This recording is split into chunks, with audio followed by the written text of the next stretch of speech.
اب اس امت کے انسان کا بھی واقعہ سنو، نام اس کا ابو لہب ہے،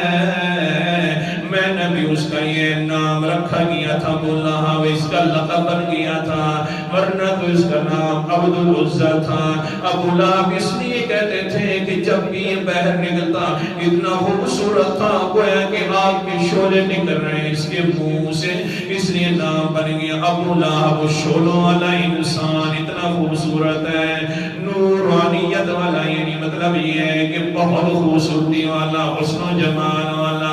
نام بھی ابو لہب رکھ دیا ہے۔ لیکن جب یہ تکبر کے اندر آیا ظالم انسان، جس وقت پیغمبر علیہ السلام نے سب کو اکٹھا کیا، کوئی صفا کے اوپر آ جاؤ مان لو، لیکن تکبر میں آ کر کہنے لگے تبًا لک ساحر اليوم لہذا جمعتنا،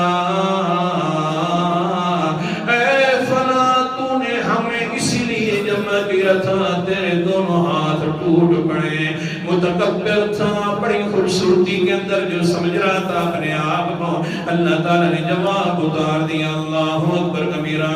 سورت کا نام سورت اللہب ہے اور آخری ہے، فرمایا تبت یدا ابی لہب وتب ما اغنی عنہ مالہ وما کسب۔ اے ابو لہب تیرے دونوں ہاتھ ٹوٹے، میرے پیغمبر تو جتھے پیروں میں ستھائی خیر تبت یدا ابی لہب وتب، تیرے دونوں ہاتھ ٹوٹ جائے او ابو لہب، ما اغنی عنہ مالہ وما کسب، تجھے کوئی چیز بھی نفع نہیں دے گی، نہ مال دے گا، نہ جو تو نے کمایا کچھ بھی نفع نہیں ہوگا۔